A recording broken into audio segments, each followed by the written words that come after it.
Aotearoa's Hauraki Gulf Marine Park, tikapa moana and te moana nui ātoi, stretching from Te Arai to Waihi. Beautiful, biodiverse, unique in our world. A treasure for tangata whenua, it's always provided what we love and what we need. From above it looks spectacular, but beneath the surface, it's a different story. It's actually on the brink of ecological collapse. How did this happen? And what can we do? In this series, we'll take a deep dive into the Hauraki Gulf to understand what is making our sea sick.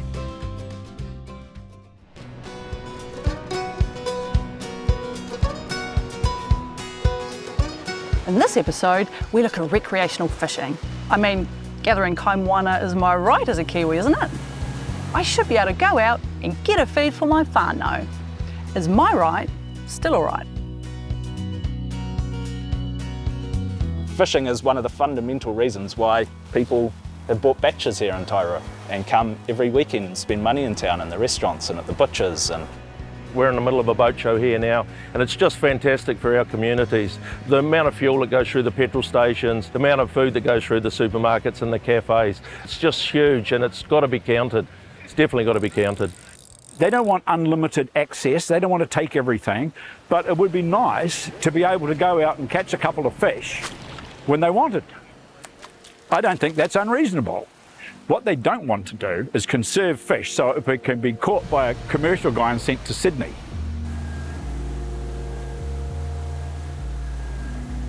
There's a lot of us though. Are there enough fish left for everyone? I spend a lot of time underwater and I have noticed the scallop beds taking a hammering, and I personally think we need to give them a bit of a rest for a while. I know of a scallop bed just near here. No commercial fisher fishes in there. One of my PhD students dived there recently, last week. Not a scallop to be seen. Yeah. And that was because you could go there any day of last summer and there'd be at least 2 dive groups taking those scallops. So it's not, you can't blame it all on the commercial. You know, the fact that you can still buy recreational dredges in shops in Auckland is shocking. That's got to stop, because if you actually put your head down there, you'd see why it has to stop. It's just, it's rubble, and it didn't used to be like that. So who checks what's being taken? And who's really taking all the fish? The commercial take is well monitored, and there's not room for cowboys going against the system anymore. The recreational sector is estimated in the Hauraki Gulf in certain species to exceed the take of the commercial. MPI say that they've got a good handle on recreation catch. We always argue about, you know, have you got enough science on it? Should you have better ways of reporting it? How do you actually know that someone's catching all this fish if all they're doing is coming into a boat ramp? And so 2 methods are used concurrently, one by NIWA, which involves flying around in planes, counting boats and having people on boat ramps throughout the day. And then there's another completely independent survey done by the National Research Bureau, which involves face-to-face interviews in households throughout the country. And we've done that twice, and both times they've come up with very similar estimates, so we've got a lot of confidence in how well we can estimate the recreational catch.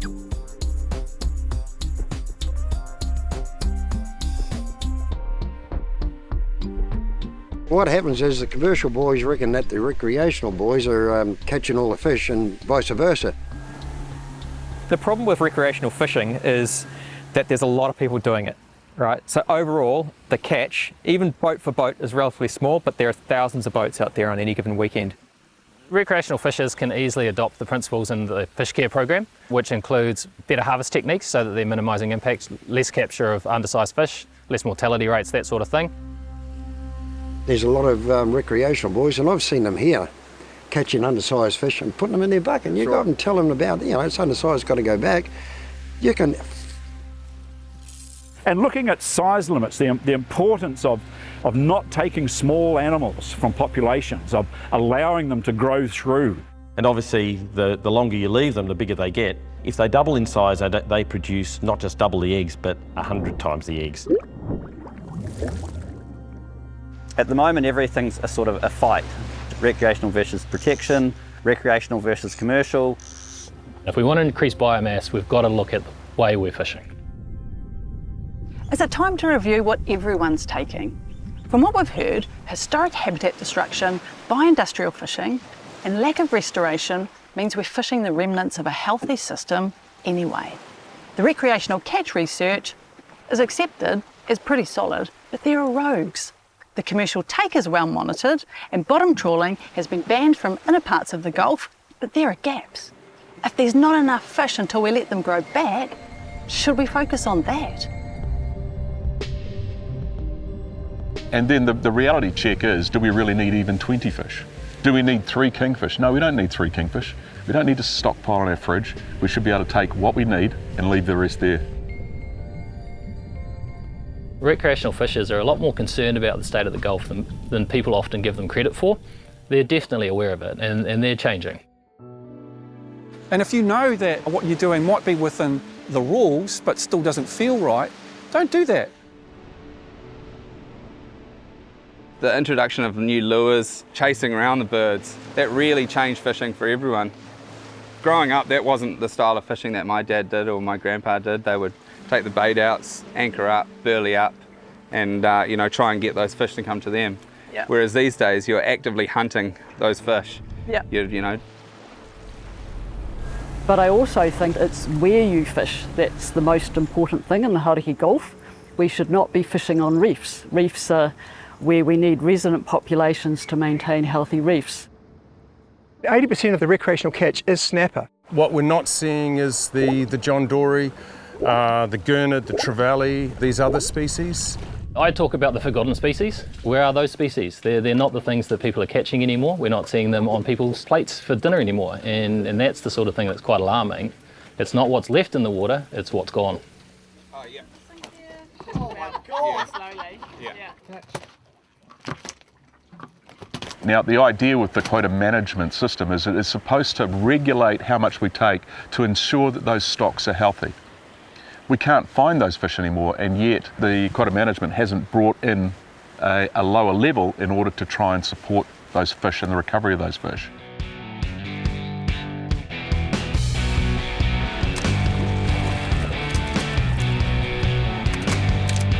If Fisheries New Zealand was doing its job, then we wouldn't see any adverse effects from fishing in the marine environment. We wouldn't see kinnabarrens. Bloody kinnabarrens. What happens when the management system doesn't protect the ecosystem as a whole and research is underfunded? The consequences can be frightening. So what's happened is that the large predators of kinna, so that's the large snapper and coda, crayfish in particular, they've been pretty well fished out. And they're the ones that prey on kinna. You let the kinna numbers explode, they can reproduce really fast, and what do they eat? They eat seaweed. And so they basically mow down the seaweed, and the seaweed never gets a chance to recover. It's not that the kinna are bad guys, it's just that they're out of proportion. This is one of the kinna shells from the kinnabarrens. It's ghastly. It's a real graveyard. When you pluck one of those kinna from the kinnabarrens, they just look anemic. They're weak. You can't even eat them. And the whānau out there is out there every other day just smashing those kinna to try and allow the seaweed to come back. And when you see something like that on the ocean floor, you can see the devastation that we've wrought, and you can see how things have got so far out of balance. It means that you have an ecological flipping. It's a tipping point scenario where the reef flips from one state of a healthy kelp forest into a state of a kinnabarren. And we're now seeing kinnabarrens across about 50% of the reefs in the Hauraki Gulf. Now, I know you're talking to Nick Shears and people like that, but they can tell you about this great experiment that they've run where they've excluded the kinna. The seaweed has just come back this spring and it looks incredibly lush like it used to.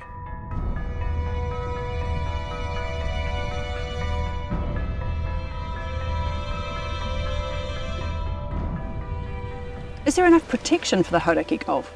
Let's find out what's being done, and does it go far enough, fast enough?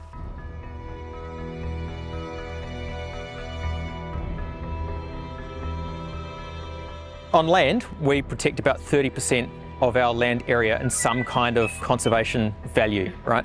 You'd never contemplate walking into a national park and walking out with a couple of kiwi under your arm, heaven forbid, 7 of them, right? But out here, we protect 0.3% of our marine estate. I would say for the Hauraki Gulf, we would want 30%, and that would be a minimum target. I would be shooting for, upwards of 50% protection easy, and being a lot more strict about no take. So we know that no-take protection in some areas is important, but what we do with the remaining 70, 80, 90% of the area that is unprotected is critical. So fishing method matters, the fishing location matters, the type of hooks that are being used matter. The depth at which you are fishing has a huge difference on whether the fish arrives on deck alive or dead, and whether the fisher gets to make a decision about the life of that fish. Well, I'd like to see the whole of the Gulf as a marine protected area, quite frankly. Some people would say, how dare you say that? You're impinging upon my right to be able to go and do X, Y and Z in the Hauraki Gulf. And I would respond by saying that, well, if you assert a right, surely with it comes a responsibility to ensure that you can fish forever. And that responsibility is to ensure that your kids and your grandkids can have the ability to go and catch a fish, just like the right you're asserting right now in this debate. There's a lot of different flavours that marine protection comes in. The gold standard is your Type 1 marine protection in perpetuity, and that's strictly no take. Type 2 is kind of a container that you can stick almost any level of protection into. So you might say it's only benthic protection, we just look after the sea floor, but you can fish the hell out of it. There's also taipure and mataitai and rahui that allow a level of customary take or a seasonal no take. And New Zealanders have come to appreciate those for what they are. They're really great tools. Now, what is a rahui? It's a form of protection from a mana whenua point of view. There could be also sustainable practices where we use part of the whenua and the wai for a little while and then we move away. And that's been done by our tupuna for many, many years and worked very well. Many iwi from Te Moana Nui o Toi, Te Kapa Moana support marine protection. When you give things to Crown, like marine reserves, it's a bit like giving away your land. It now belongs to Crown forevermore gone. No take zone, you're locked out. You don't get a say in it. You do what is achievable locally. Indigenous knowledge is very much accepted as part of this by IUCN and UNEP and others. And of course, if you go through the Pacific Islands, you'll find that there are traditional marine protected areas that have been there for thousands of years.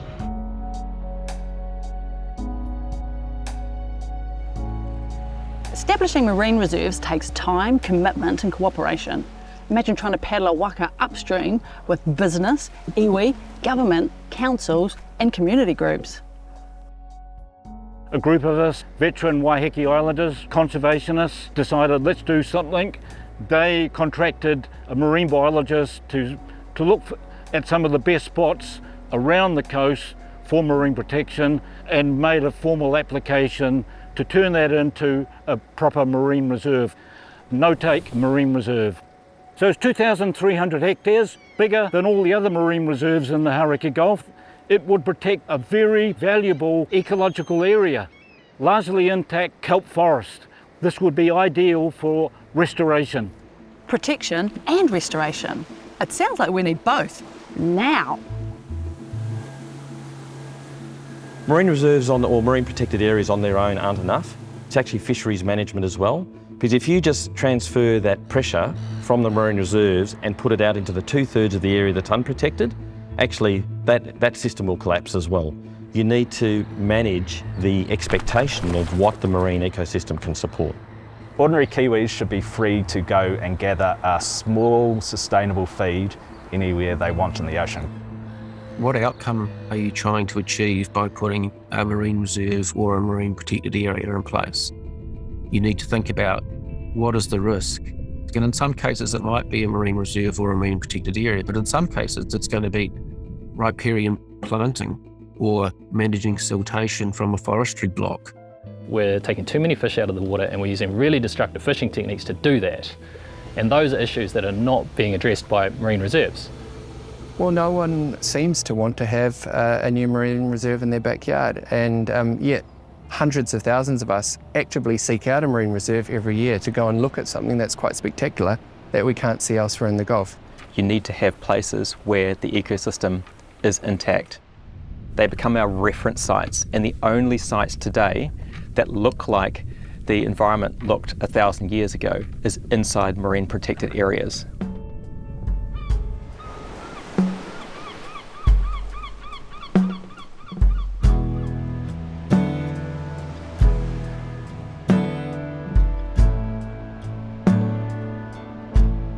The marine reserve here at Lee, the Goat Island Marine Reserve, has been hugely successful. It was set up for science, and the research that's been done here has clearly shown what can happen when you can protect an area. So that tells us about not only protection, but also about our impact that we've had on the marine environment. So comparing inside versus outside the marine reserve, we just see this stark contrast in terms of snapper, crayfish populations, kelp forest, far more lush inside the reserve than outside.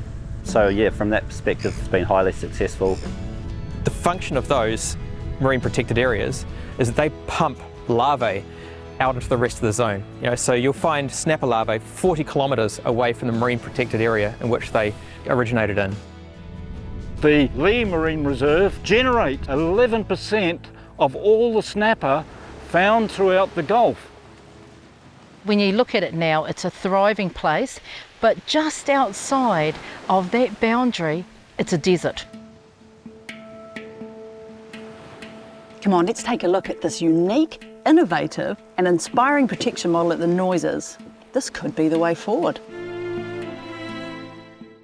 The Noises are a really interesting group of islands because that is the first place where rat eradication occurred, and so they wanted to turn the tables on the marine environment as well. So they partnered with the museum, the university with the research component. We also offer some of the research component, and also we've been talking to mana whenua groups and have some iwi advisors as well to help guide the way.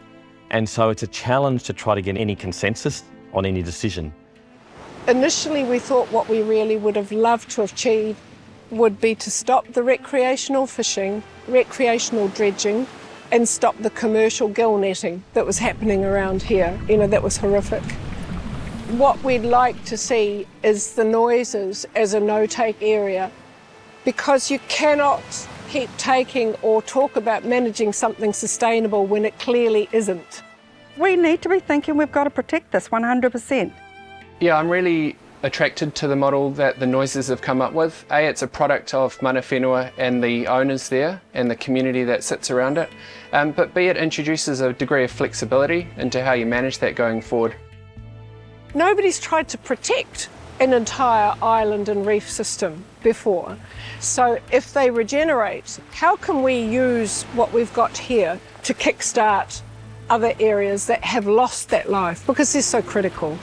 The people that we work with, mana whenua, individuals that we work with, they really understand the problems here. I really just think that language needs to change, communications need to be open, conversations need to be had with a wide group of interested people. I'm not going to call them stakeholders because really we don't own that.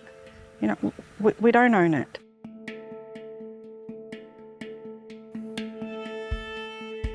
With the changing ocean conditions where we're caught in this spiral of decline and there's one ocean, everybody is going to have to be doing their bit to get that 30% of ocean protected.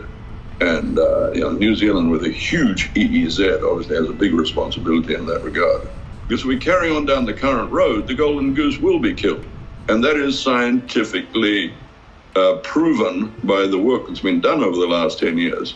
If we returned all of our stocks to what the international scientists say is a maximum sustainable yield, or 50% of original biomass, this place would be a whole different world. The whole Hauraki Gulf would be bustling with animals. This is not just a Hauraki thing here, it's to do with everybody. You need to get everybody involved to be on the same page. Yeah.